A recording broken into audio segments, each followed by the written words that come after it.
John Kiriakou est un héros américain. Il a pris de grands risques lorsqu'il a fait ses révélations en 2007 au service de son pays et de l'État de droit. Mais au lieu d'être récompensé pour son courage, il a été puni pour cela. Vous pouvez trouver tout son excellent travail sur Unity TV, y compris sa série populaire Whistleblowers et CIA Declassified. Et il est mon invité aujourd'hui. John, merci beaucoup d'être ici. C'est un véritable privilège de vous parler. Merci, Harry. Je ne suis pas un héros, cependant. Merci pour ces mots très gentils. Donc, je veux dire, pour moi et pour beaucoup de gens, vous l'êtes. Mais nous allons passer à autre chose. Donc, je suis né en 2001, ce qui était... Wow. D'accord. Ce qui est comme avant-hier dans mon esprit. Oui, mais c'était une année très importante. Et je pense que les choses ont radicalement changé cette année-là. Il y avait un sentiment, après le 11 septembre, bien sûr, de cette sorte de rage justifiée qui a consumé les États-Unis pendant de nombreuses années par la suite, tout au long de ma jeunesse. Et cela a permis toutes sortes d'expansions de pouvoir qui ont été mises en œuvre secrètement, d'abord par l'administration Bush, puis plus tard par l'administration Obama, qui a élargi ses pouvoirs.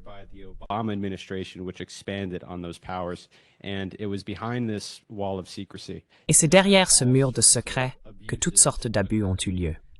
La destruction de la procédure régulière et de l'habeas corpus à travers ce programme de restitution extraordinaire et de torture que vous avez exposé, la création de cet état de surveillance de masse et finalement la création de ce programme de drones pour assassiner extrajudiciairement des personnes grâce à l'administration Obama. Et je veux juste vous interroger sur vos révélations, ce que vous avez vu à l'époque et ce qui vous a poussé à vous manifester. Vous avez vraiment tout risqué pour affronter cette faction de pouvoir permanent à Washington. Alors pourquoi avez-vous fait cela?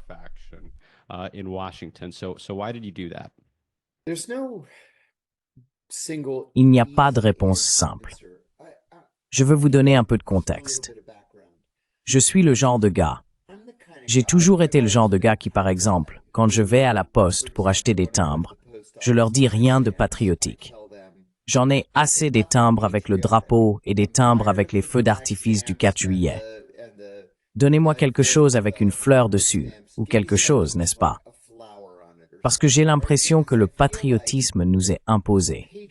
Nous exprimons le patriotisme ici d'une manière différente de tout autre pays dans le monde. Et j'ai voyagé partout dans le monde. Personne ne le fait comme nous. Personne n'a de grands drapeaux chez les concessionnaires automobiles ou ne joue l'hymne national à chaque événement sportif. Les pays ne font tout simplement pas ça. Je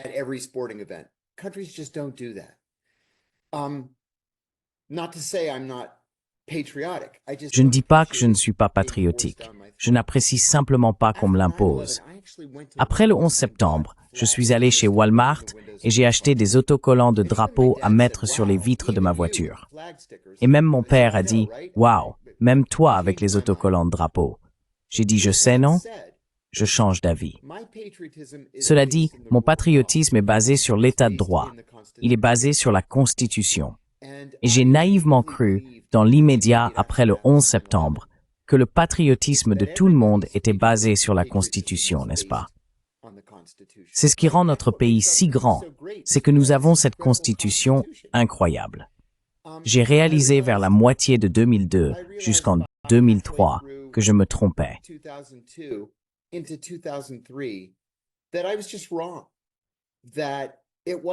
Ce n'était pas une question d'amour et de respect pour la Constitution. La CIA, les personnes à la CIA avec qui je travaillais ou pour qui je travaillais, étaient plus intéressées par la vengeance que par le respect de l'état de droit. Et c'est à ce moment-là que j'ai commencé à changer d'avis à l'agence. Il se passait des choses qui, à mon avis, étaient si manifestement illégales, en plus d'être immorales et contraires à l'éthique, que je ne pensais pas qu'il y avait des circonstances dans lesquelles elles devraient avoir lieu.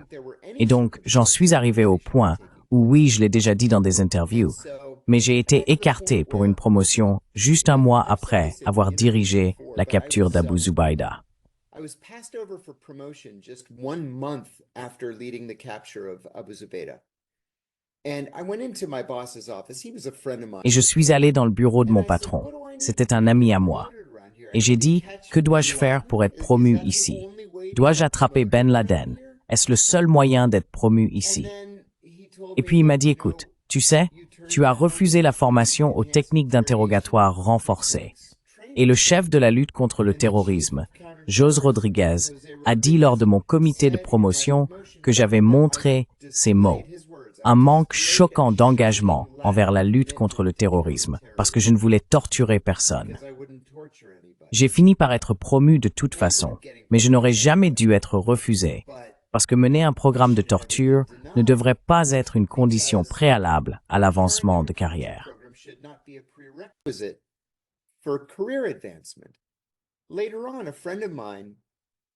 Plus tard, un de mes amis, un ami de 4 ou 5 manières différentes, nous travaillons ensemble dans la lutte contre le terrorisme.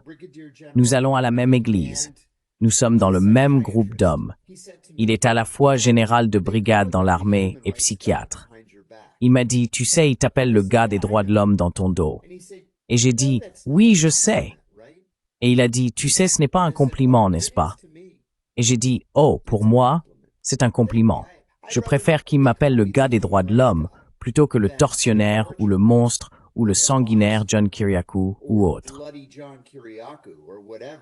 Donc, vous savez, j'ai réalisé à ce moment-là, c'était vers l'été, la fin de l'été 2002, que je prenais une direction différente par rapport à la plupart de mes collègues.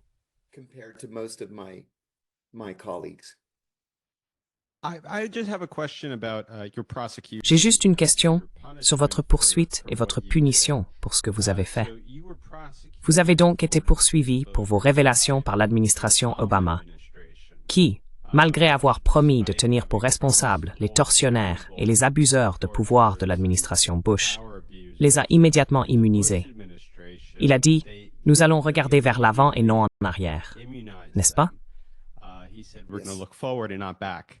As soon as he was elected. And he instead went after journalistic sources like yourself, and he actually set a record for the number of sources that he prosecuted. And I always found the prosecution against these types of sources like yourself for the crime of leaking information to the press to be very odd, given that no group... Il est très étrange, étant donné qu'aucun groupe de personnes ne divulgue plus d'informations à la presse que l'état de sécurité des États-Unis. Et c'était en fait l'une des révélations du rapport sur la torture de 2014, où des responsables de la CIA se vantaient que chaque fois que vous voyez des hauts responsables cités dans un rapport du New York Times ou du Washington Post, cela signifie que cela vient du Bureau des affaires publiques de la CIA. Pouvez-vous simplement discuter de cet aspect de poursuite?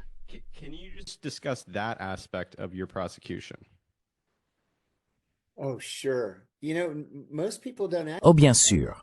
Vous savez, la plupart des gens ne me posent pas de questions à ce sujet, mais je pense que c'est un problème très important. Washington fonctionne grâce aux fuites. La plupart de ces fuites proviennent, comme vous l'avez justement souligné, de la Maison-Blanche, du Pentagone et de la CIA.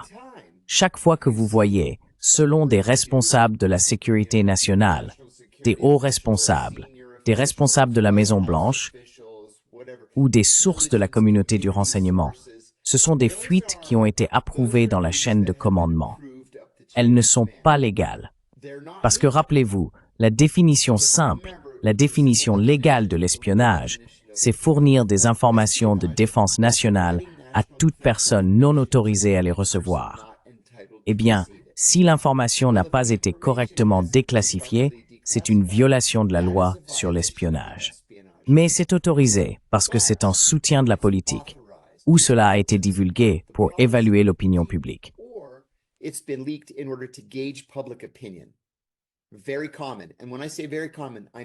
Très courant.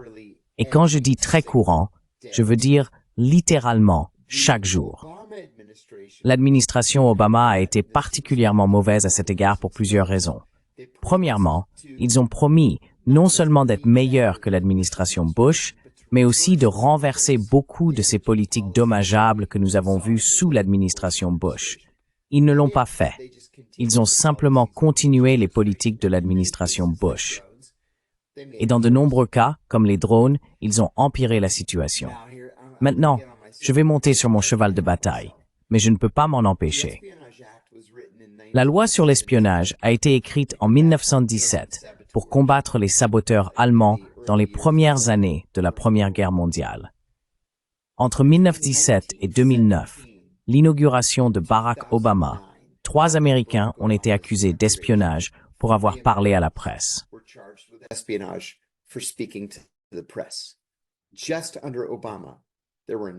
Sous Obama, nous étions 9, 3 fois le nombre de tous les présidents précédents réunis. 9 d'entre nous ont été poursuivis en vertu de la loi sur l'espionnage pour avoir parlé à la presse. Maintenant, dans certains cas, l'espionnage est passible de la peine de mort. Donc ce n'est pas comme s'ils nous réprimandaient simplement pour nous faire taire. Le minimum que vous pouvez obtenir en vertu de la loi sur l'espionnage est de 5 ans. La peine courante est de 15 ans. C'est donc un crime très grave, très lourd.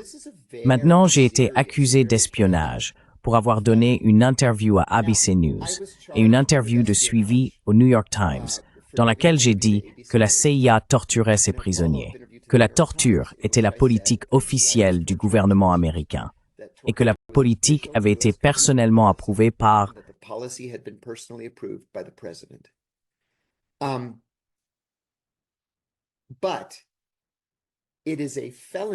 Mais c'est un crime de classer un crime.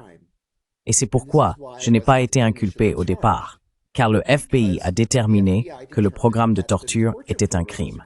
Et donc, mes révélations sur le programme de torture ne pouvaient pas constituer un crime, parce que je dénonçais un crime. Alors, ce que l'administration Obama a fait, c'est qu'elle a secrètement rouvert le dossier contre moi, mis mes téléphones sur écoute, collecté mes emails remontant à des années, mis des équipes de surveillance du FBI sur moi et trouvé autre chose. Ils ont trouvé une violation obscure de la loi sur la protection des identités des agents de renseignement de 1981. Je suis seulement le 2e Américain jamais inculpé de ce crime. Maintenant, c'est l'un de ces crimes qu'ils peuvent simplement garder en suspens.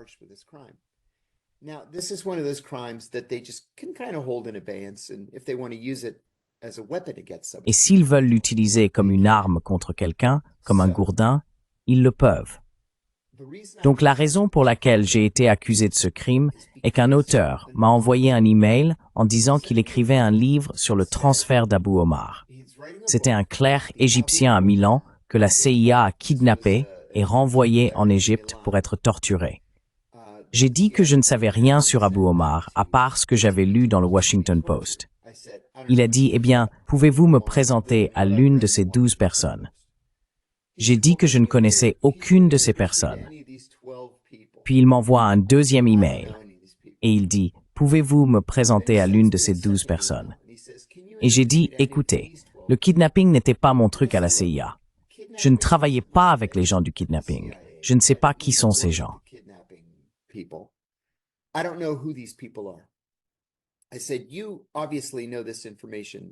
Je lui ai dit, vous connaissez évidemment cette information, cette histoire bien mieux que moi. Puis il dit, qu'en est-il du gars que vous avez mentionné à la page 145, ou peu importe de votre premier livre? Et il a dit, je pense que son nom est John. Et j'ai dit, oh, vous voulez dire John Doe. Je ne sais pas ce qui lui est arrivé. Il a probablement pris sa retraite et il vit quelque part en Virginie. Mais j'ai dit le nom de famille, le patronyme. Donc, j'ai techniquement violé la loi sur la protection des identités des agents de renseignement de 1991. Maintenant, ce journaliste ou auteur n'a jamais rendu ce nom public. Il n'y a donc jamais eu de danger pour cet officier. Mais le ministère de la Justice m'a eu. Maintenant, en même temps, en l'espace de quelques mois, le directeur de la CIA, David Petraeus, a divulgué les noms de 10 agents secrets à sa maîtresse. Vous êtes un... Oui, j'allais juste dire qu'il avait ce carnet noir. Oui, il lui a montré le livre noir. on ne peut montrer le livre noir à personne. Et puis en même temps, il y avait un ancien officier de la CIA, mécontent, à Bethesda, Maryland, qui a révélé les noms de 7 agents secrets sur son site anti-CIA. Le ministère de la Justice n'a inculpé ni l'un ni l'autre. Ils m'ont inculpé. Donc c'était une affaire politique dès le début. Et depuis, dans l'immédiat après, juste après que je sois allé en prison, j'ai été condamné à 30 mois. J'en ai fait 23. Mes 2 agents du FBI ont écrit à mes avocats pour s'excuser. Et puis, il y a seulement 3 semaines, j'ai reçu un email d'un agent du FBI disant qu'il était désolé pour son rôle dans ma poursuite, qu'au niveau opérationnel, personne ne voulait de cette affaire, mais qu'ils avaient reçu l'ordre de trouver quelque chose pour m'inculper par les responsables plus haut placés.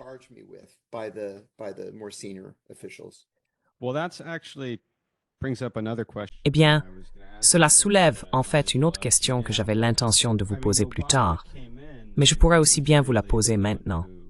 Je veux dire, Obama est arrivé, et c'est vraiment lui qui vous a poursuivi. Ce n'était pas l'administration Bush. Il a refusé de le faire. Obama était un spécialiste du droit constitutionnel. Et il y a d'autres personnes comme lui aussi qui ont dénoncé ce genre d'abus des libertés civiles. Mike Johnson me vient à l'esprit. Quand je travaillais à System Update, nous avons fait une interview avec lui il y a quelques années où il était à la tête de ce comité de l'armement, s'attaquant à toutes sortes d'abus de censure par le FBI et à la collecte massive de données et à la surveillance des dissidents politiques.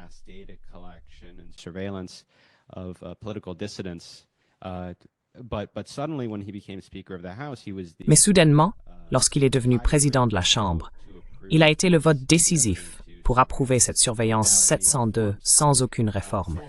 Tulsi Gabbard, elle aussi, pour obtenir sa confirmation, semble devoir renoncer à son opposition au programme de surveillance 702. Comment se fait-il que l'État sécuritaire, parce que vous y avez travaillé longtemps, soit capable de mettre cette pression sur les gens? Je veux dire, je sais qu'il vous emmène dans les CIF et explique tous les dangers, mais y a-t-il quelque chose de plus que cela? Y a-t-il autre chose que l'État sécuritaire fait pour pousser ces politiciens à changer d'avis?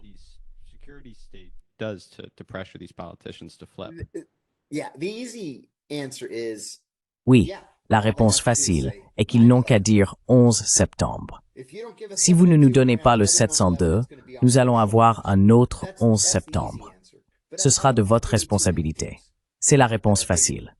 Mais je vais vous donner 2 anecdotes qui, je pense, vous donneront une réponse plus complète.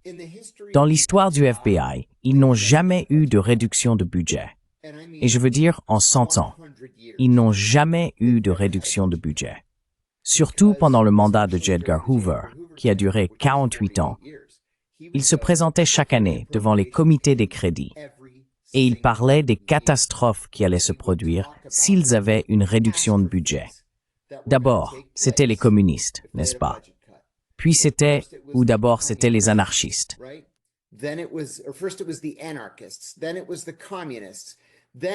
Ensuite, c'était les communistes. Puis c'était les fascistes. Ensuite, c'était les gangsters des années 30, n'est-ce pas? Puis c'était les beatniks et les drogués. Ensuite, c'était les manifestants anti-guerre. Puis c'était les Afro-Américains. Il y avait toujours un ennemi contre lequel il devait rallier le Congrès. Il a toujours été très réussi. Et la CIA n'est pas aveugle. La CIA a vu ce que faisait Hoover et a dit « c'est une excellente idée ». Et donc, chaque année en secret, parce que le budget de la CIA, le budget de toute la communauté du renseignement, est classifié, il se présentait devant les comités des crédits et disait « communisme, communisme jusqu'en 2001 ». Et depuis, c'est le terrorisme. Et maintenant, ce sont les Chinois et les Russes.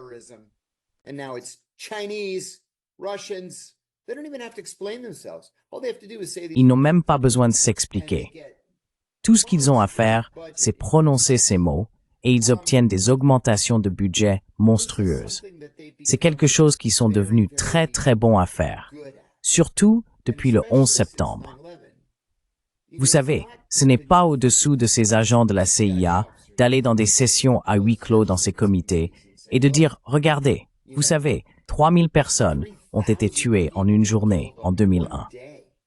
Vous voulez que ça se reproduise? You want that to happen again? Si vous saviez ce que nous savons, You knew what we si vous knew. pouviez voir les rapports que nous voyons, See the reporting vous ne penseriez même pas à voter non sur notre budget. Je vais vous donner un autre exemple. Je suis allé en Afghanistan en 2011 avec John Kiriakou. J'étais le principal enquêteur du Comité des Relations étrangères du Sénat. I was the senior investigator on the Senate Foreign Relations Committee. He was the chairman of the Foreign Relations Committee. Now, John Il était le Kerry had a président de la Commission des Relations well-known, étrangères. Maintenant, John Kerry avait une longue et célèbre carrière militaire, n'est-ce pas? Bronze Star, Étoile d'argent, étoile de bronze, Purple Heart.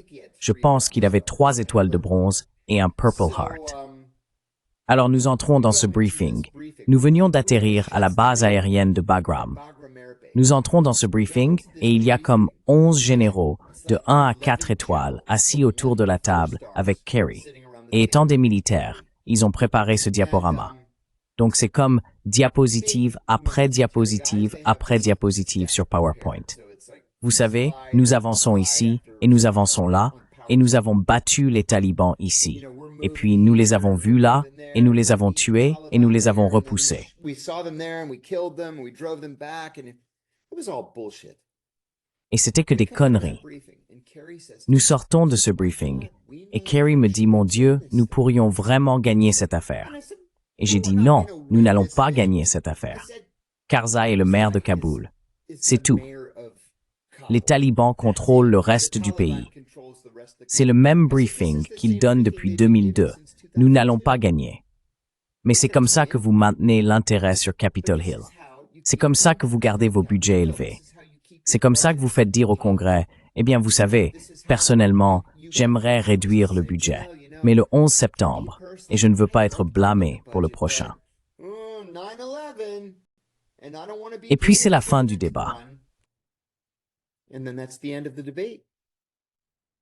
I really think so much has changed. Je pense vraiment que beaucoup de choses ont changé récemment, et les opinions sur ces agences de l'État sécuritaire ont changé parmi la gauche et la droite. J'ai grandi dans un foyer libéral, avec une opposition à Dick Cheney, aux néoconservateurs, à la guerre en Irak et aux abus de Guantanamo Bay. Tout cela faisait partie intégrante du discours libéral de gauche à l'époque. En conséquence, il y avait un fort scepticisme envers la CIA et l'État sécuritaire. Contrairement à lorsque vous avez révélé le programme de torture en 2007, les sondages montrent maintenant de manière constante que les libéraux adorent l'État sécuritaire. Et c'est la droite politique, en fait, qui en est sceptique. Vous pouvez vraiment voir cela tout le temps à la télévision. John Brennan et Jim Clapper sont toujours sur CNN et MSNBC. Ils sont en fait plus souvent à la télévision que les Kardashians. Ce sont des consultants Missing. Oui, ce sont des consultants réunis pour CNN et MSNBC. Oui, à ce stade, ils sont essentiellement des influenceurs. Et un moment de révélation a vraiment eu lieu cet automne. C'était lorsque Kamala Harris faisait campagne pour la présidence. Elle a passé les dernières semaines de sa campagne avec les Cheney, parlant de la façon dont la famille Cheney incarne des valeurs américaines, comme l'état de droit et le respect de la Constitution. C'est pour cela que les Cheney sont célèbres. Et donc, l'histoire a en quelque sorte été oubliée. Et il y a eu ce genre de réalignement radical sur toutes ces questions impliquant l'état de sécurité. Pourquoi pensez-vous que c'est le cas?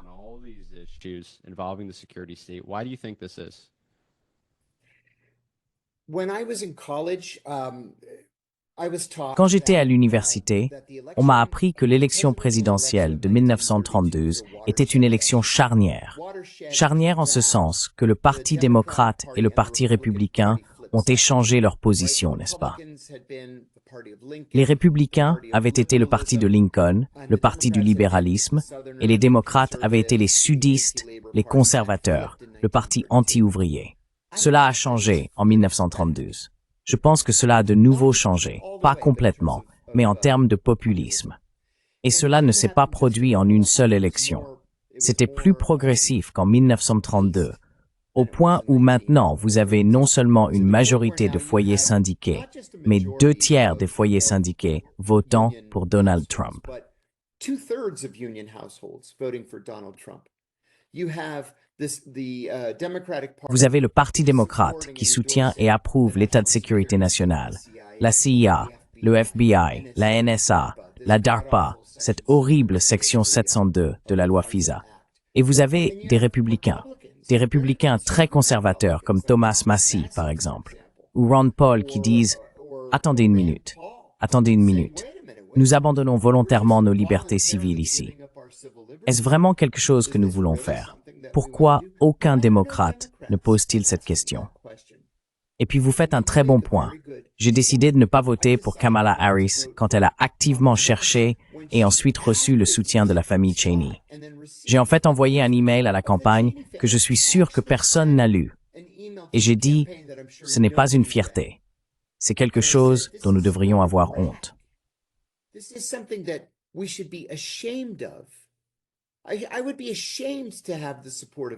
J'aurais honte d'avoir le soutien de Dick Cheney. Je pense que Dick Cheney est un monstre. Et donc je pense que nous sommes au milieu de ce réalignement politique étrange. J'ai vu quelques éditoriaux en parler, mais principalement du point de vue du travail. Je n'aime pas ça du tout, parce que ça ne laisse nulle part où aller pour les progressistes traditionnels comme moi. Je veux dire, vraiment, le seul endroit où je peux aller est le Parti vert, ou peut-être les libertariens. Mais ils ont aussi leur propre aile farfelue, vous savez. Alors que faites-vous? Où allez-vous? Je suis au point où j'ai fait une blague à un ami l'autre jour. Je suis un haineux à égalité des chances. Je déteste tout le monde. Pourquoi n'y a-t-il nulle part où un progressiste peut aller et se sentir bienvenu? Ce n'est certainement pas le Parti démocrate.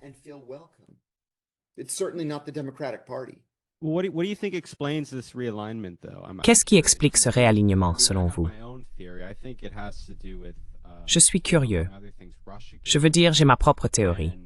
Je pense que cela a à voir, entre autres, avec le Russiagate, lorsque Trump a remporté la victoire surprise en 2016, qui a complètement choqué l'establishment. Et oui, John Brennan et d'autres ont présenté le dossier Steele comme une sorte de renseignement précis, alors que c'était une fraude totale. Ils ont basé toute cette campagne contre lui là-dessus.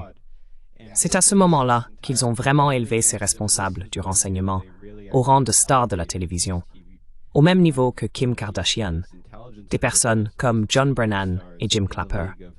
Mais je me demande, quelle est votre opinion à ce sujet? Quand ce réalignement a-t-il eu lieu?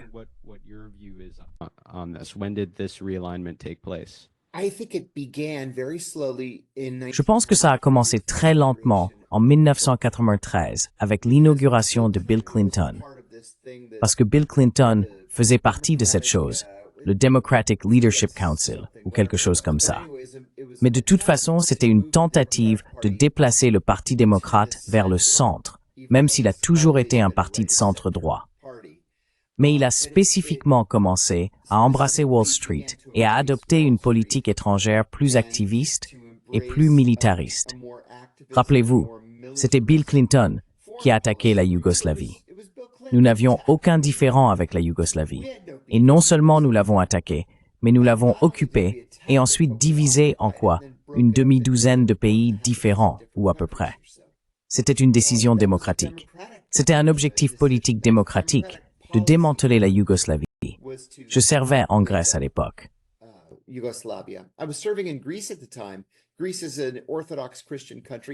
La Grèce est un pays chrétien orthodoxe, tout comme la Serbie. Et je veux dire, les Grecs parlaient presque de se retirer de l'OTAN à cause de cette guerre.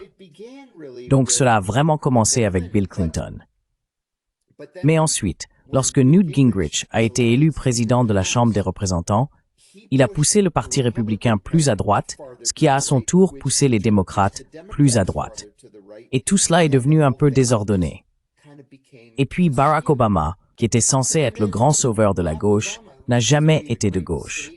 Vous savez, il y avait un excellent livre écrit par John Heilman et Mark Alperin sur l'élection de 2012. C'était une suite de leur livre sur l'élection de 2008. Et il y avait deux choses qu'Obama a dites qui m'ont vraiment stupéfié, citées dans ce livre. Premièrement, il parlait du programme de drones. And he said, I never had any idea that I would be so good at killing Et il a dit, je n'aurais jamais imaginé que je serais si bon pour tuer des gens. Eh bien, encore une fois, ce n'est pas une vantardise. Vous tuez des gens qui n'ont jamais été accusés d'un crime, n'est-ce pas? Ce n'est pas la manière américaine. Et la deuxième chose qu'il a dite était très simplement, je n'ai jamais dit à personne que j'étais un libéral. C'est comme, la blague est sur vous, électeurs américains. Ah, espoir et changement? Naïf. Et c'est à ce moment-là que j'ai réalisé qu'il y avait un véritable changement en cours, et je n'en fais pas partie. Et puis, avec l'élection de Donald Trump, je veux dire, Hillary Clinton était aussi conservatrice, aussi néoconservatrice qu'un candidat démocrate pouvait être nommé. Non seulement elle était dans le moule d'Obama, mais elle était très alignée avec son mari, et peut-être même plus militariste que son mari.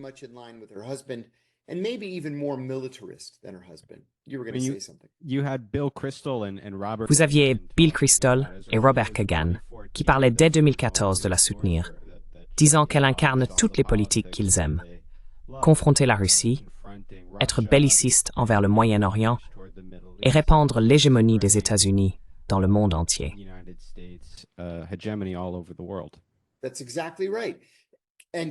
C'est tout à fait exact. Et Kagan est particulièrement dangereux, car il conseille les administrations des deux partis.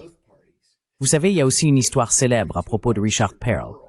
Kagan, Richard Perle et Kristol, et tous ces gars du Pentagone, pendant l'administration Bush, ils ont tous travaillé pour le sénateur Scoop Jackson dans les années 1970 et 1980.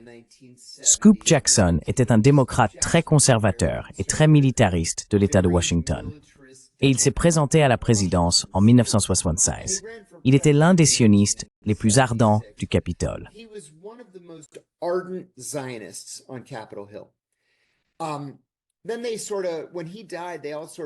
Ensuite, ils se sont quand il est mort, ils se sont tous un peu dispersés, et la plupart d'entre eux ont rejoint des think tanks républicains. Mais Richard Perle n'a jamais changé son affiliation politique. Il est toujours démocrate aujourd'hui. Eh bien, il y a cette histoire célèbre selon laquelle le 12 septembre 2001, il est allé à la Maison-Blanche et a dit au vice-président Cheney, « Vous savez que nous devons attaquer l'Irak, n'est-ce pas? » Et c'est à ce moment-là que l'idée a été semée. Cette graine a été plantée. Que Saddam Hussein ait eu quelque chose à voir avec le 11 septembre ou non, était sans importance. C'était notre chance de l'éliminer. Et les démocrates ont adopté cette même politique.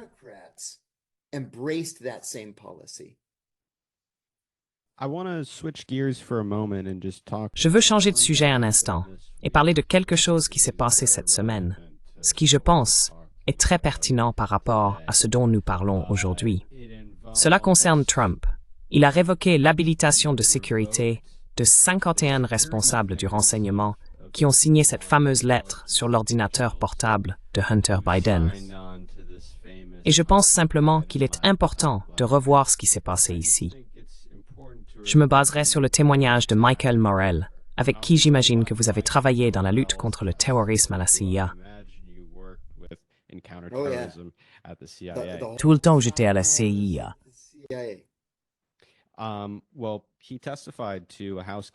Eh bien, il a témoigné devant une commission de la Chambre l'année dernière et il a expliqué les origines de cette lettre que 51 responsables du renseignement ont signé, qui s'est avéré être de la désinformation.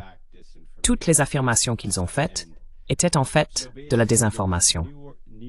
Donc en gros, il y avait cet article du New York Post qui contenait des informations compromettantes sur Joe Biden, sa campagne et sa famille impliquant la corruption et l'Ukraine, et son fils Hunter, siégeant au conseil d'administration de cette entreprise, Burisma. Le reportage avait été réalisé sur la base de l'ordinateur portable de Hunter Biden. Immédiatement, ces 51 responsables du renseignement ont signé cette lettre affirmant que cet ordinateur portable et l'article du New York Post étaient de la désinformation russe. Il s'avère que Michael Morell, l'un des principaux auteurs de la lettre lorsqu'il a témoigné, a déclaré que le sous-secrétaire de la campagne Biden, ou maintenant le secrétaire Anthony Blinken, lui avait demandé d'écrire cette lettre et de l'organiser. to write this letter and to organize it. And they claimed that this New York Post story. Et ils ont affirmé que cette histoire du New York Post était de la désinformation russe, qu'elle avait toutes les caractéristiques de la désinformation russe. Ils ont transmis cette histoire à Natasha Bertrand, qui est l'une de leurs sténographes fidèles, et elle l'a publiée dans Politico. Cela a eu des conséquences très importantes, car Joe Biden l'a ensuite mentionné lors du débat suivant.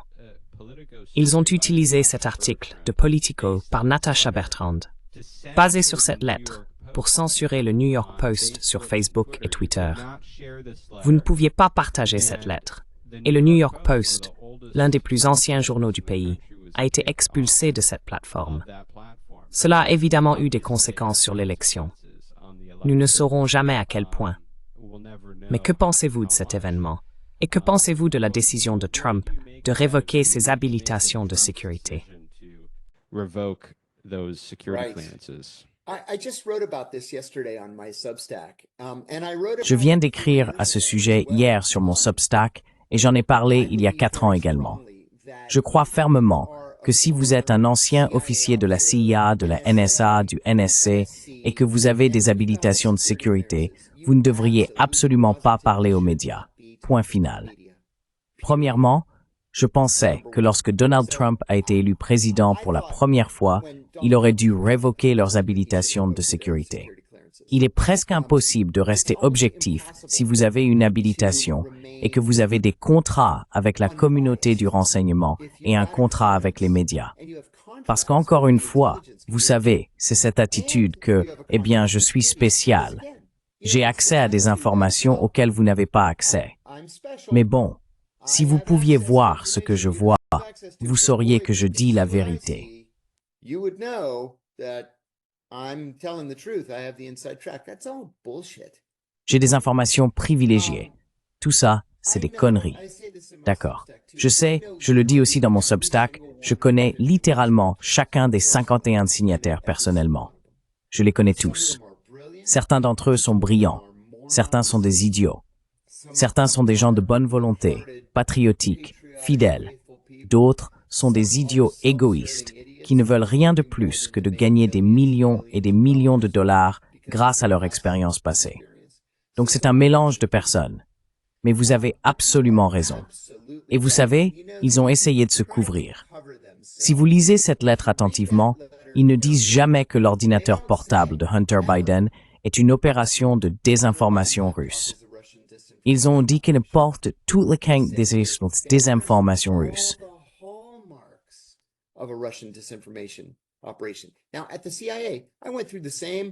À la CIA, j'ai suivi la même formation analytique qu'eux.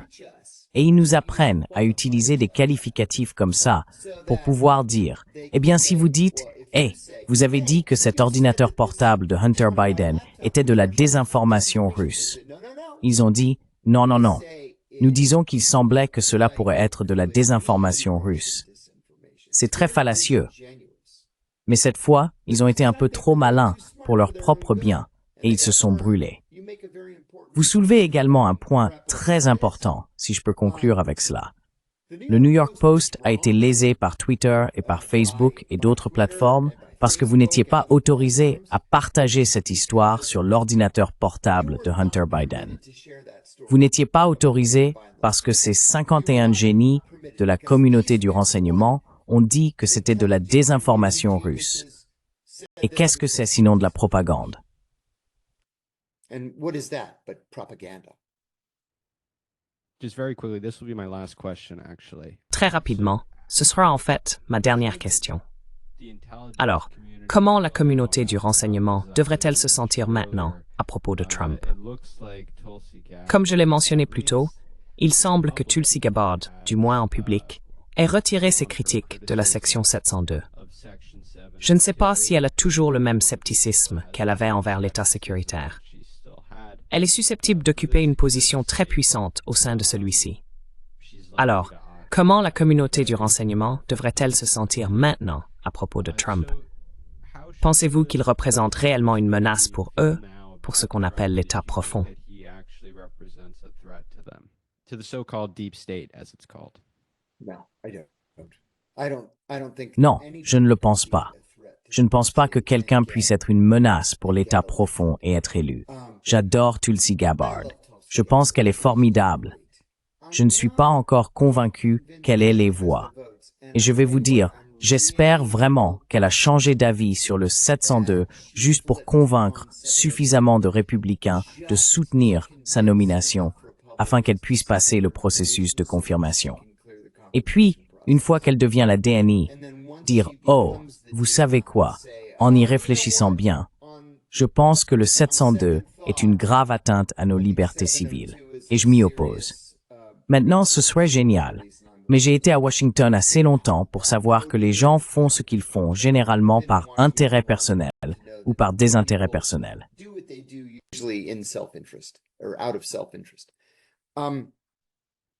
John Ratcliffe va devenir le nouveau directeur de la CIA. Il va probablement être approuvé à l'unanimité, ou presque. Il a été très brièvement le directeur par intérim du renseignement national lors du premier mandat de Trump.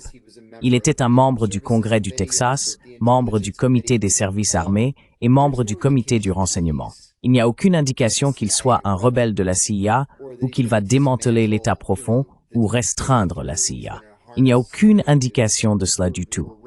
Il y a une indication qu'il est un loyaliste de Trump, ce qui est formidable.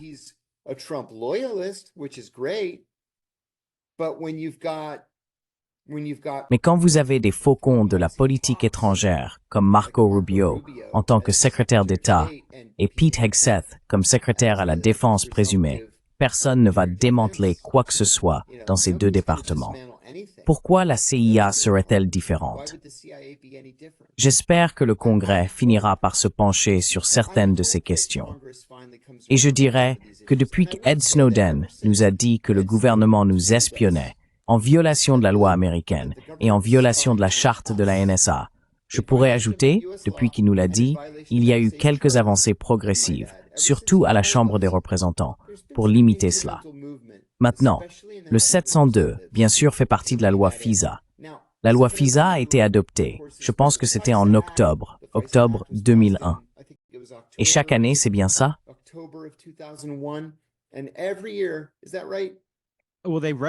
Eh bien, ils l'ont adopté pour légaliser rétroactivement l'espionnage illégal et inconstitutionnel qu'il faisait, qui a été révélé dans le New York Times.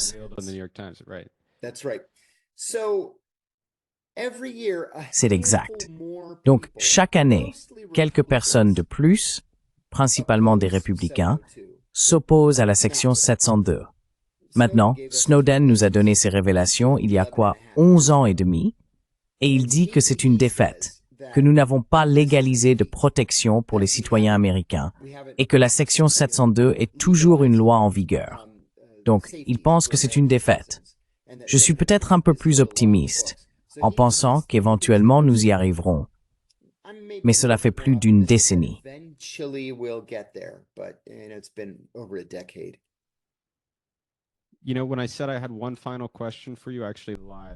Vous savez, quand j'ai dit que j'avais une dernière question pour vous, j'ai en fait menti.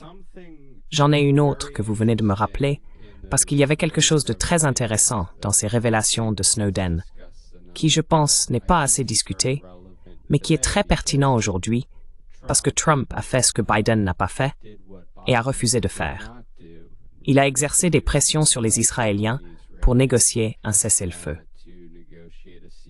Et cela soulève la question de savoir quelle sera la relation entre l'administration Trump et le gouvernement étranger d'Israël, ou si elle sera plus de la même chose, ou si elle sera différente.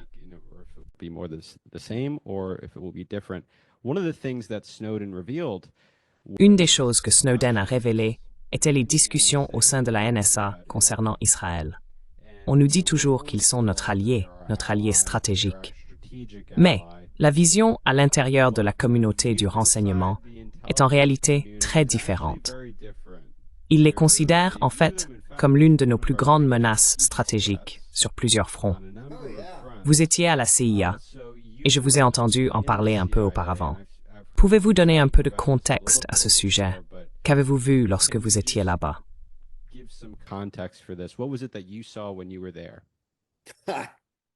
The Israelis are not our friends. Les Israéliens ne sont pas nos amis. Point final. Je ne peux pas le dire plus fermement. Les Israéliens ne sont pas nos amis dans le domaine du renseignement. Vous savez, l'une des choses que font les analystes à la CIA, c'est qu'ils collaborent avec des services de renseignement étrangers tout le temps. Tout le temps. Pas une semaine ne passait durant toute ma carrière sans que je ne briefe ou débriefe un officier de renseignement étranger, jusqu'au chef de service étranger, Premier ministre, président, et dans plus d'un cas, un roi. Cette idée de partage du renseignement est fondamentale pour le succès de la CIA. Les officiers de renseignement israéliens ne sont pas autorisés à entrer à la CIA. Point final. Ils ne sont pas autorisés parce qu'à chaque fois qu'ils viennent, ils viennent avec un cadeau.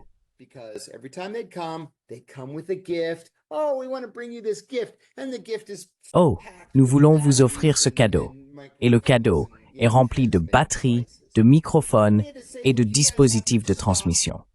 Et nous avons dû dire, écoutez, vous devez arrêter d'essayer de placer des micros sous nos tables dans la salle de conférence chaque fois que vous venez dans le bâtiment. Et donc maintenant, nous les rencontrons à l'extérieur. On ne peut tout simplement pas leur faire confiance pour entrer dans le bâtiment. Premièrement. Deuxièmement, le tout premier briefing de liaison étrangère que j'ai jamais fait était pour les Israéliens. Je n'étais à la CIA que depuis environ 4 mois et je faisais partie d'un groupe d'une douzaine d'analystes qui ont rencontré le représentant du Mossad et le représentant du Shin Bet pour parler de l'Irak et de la possibilité que l'Irak envahisse le Koweït.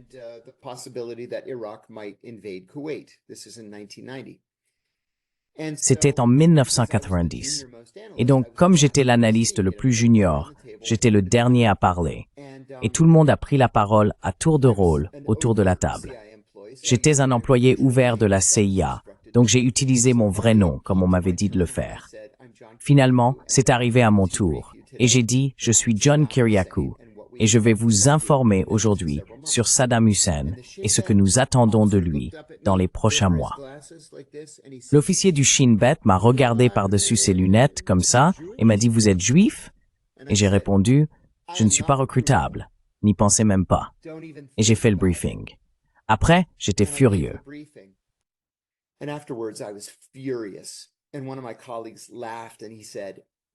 Et l'un de mes collègues a ri et a dit qu'ils avaient fait ça à chacun d'entre nous. Chacun d'entre nous. Mon troisième point. J'ai été assis à côté d'un gars pendant des années. Analyste formidable. Un être humain génial. Et il a épousé une femme dans notre bureau, n'est-ce pas? Qui était aussi une officier de la CIA, bien sûr. Alors ils sont affectés au consulat américain à Jérusalem. Maintenant, ils sont des employés en poste ouvert. Alors, ils vont voir les Israéliens et disent « Nous sommes avec la CIA. Nous ne sommes pas ici pour travailler contre vous. Elle va travailler sur les questions palestiniennes et je vais étudier l'arabe à l'université. » C'est littéralement la vérité pure et simple. Il n'y a rien de secret.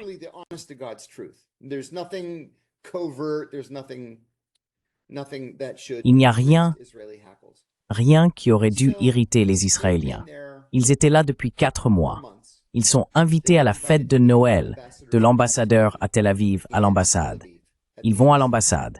Ils rentrent chez eux à Jérusalem, ce qui est un trajet de 30 à 40 minutes. Et tous leurs meubles de salon avaient été réarrangés. Tous. C'est juste un message du Mossad.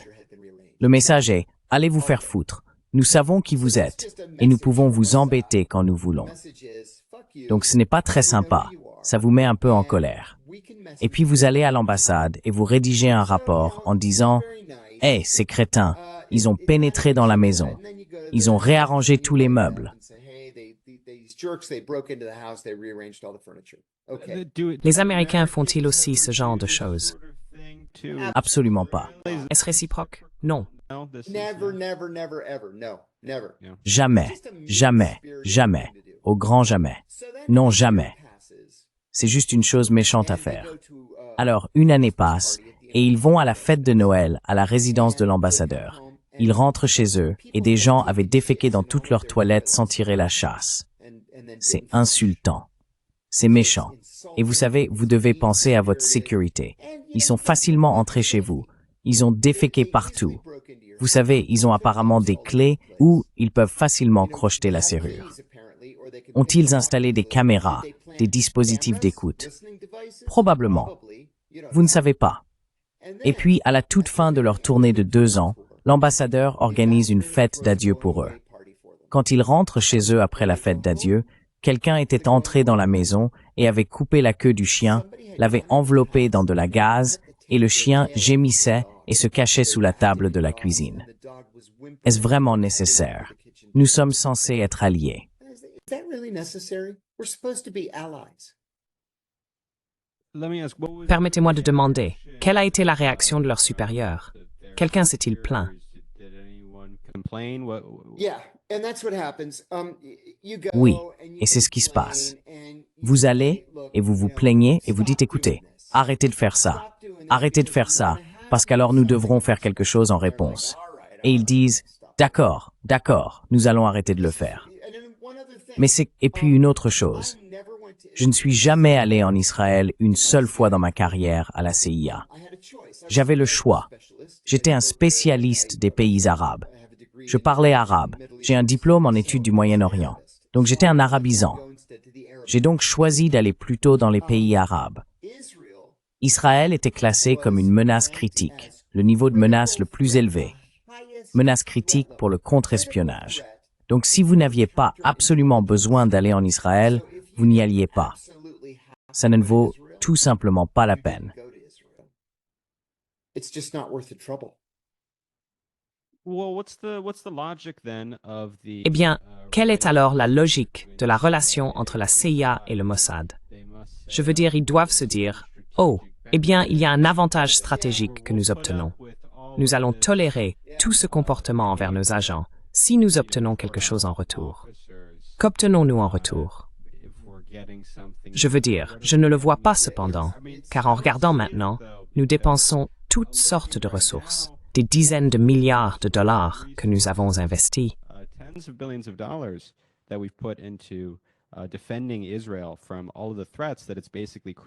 Défendre Israël contre toutes les menaces qu'il crée essentiellement pour lui-même. Quel est le bénéfice du point de vue de la CIA? Le bénéfice est la lutte contre le terrorisme et la technologie avancée. C'est tout. Le reste, c'est de la politique. De la politique, et tout se joue au Capitole. Oui, menace critique pour le contre-espionnage. Donc ils sont classés avec les Chinois, les Russes, les Cubains, les Nord-Coréens, les Iraniens et les Israéliens. Assez fou.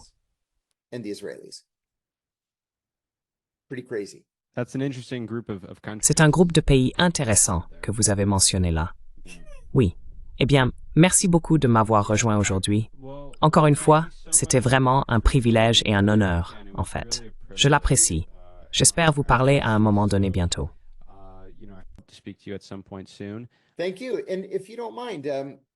Merci. Et si cela ne vous dérange pas, je veux parler de cette émission télévisée vraiment amusante que j'ai maintenant appelée CIA Declassified. Bien sûr, c'est sur Unity. Télévision unifiée, ce sont 2 émissions distinctes. Dans l'une, nous parlons avec des lanceurs d'alerte internationaux, des personnes du monde entier qui ont dénoncé une variété de problèmes différents. Et puis CIA Declassified est quelque chose qui ne se fait nulle part ailleurs. Nous prenons ces documents déclassifiés de la CIA et ensuite nous discutons de ces grands développements historiques internationaux qu'ils entourent. Des choses comme, vous savez, le coup d'État de 1953 en Iran, le renversement de Salvador Allende, l'assassinat de Kennedy, le mur de Berlin, des choses comme ça. Et ce dont la CIA parlait en temps réel alors que ces événements se produisaient. Donc c'est amusant. Et je mets tout ce que je fais sur Substack aussi.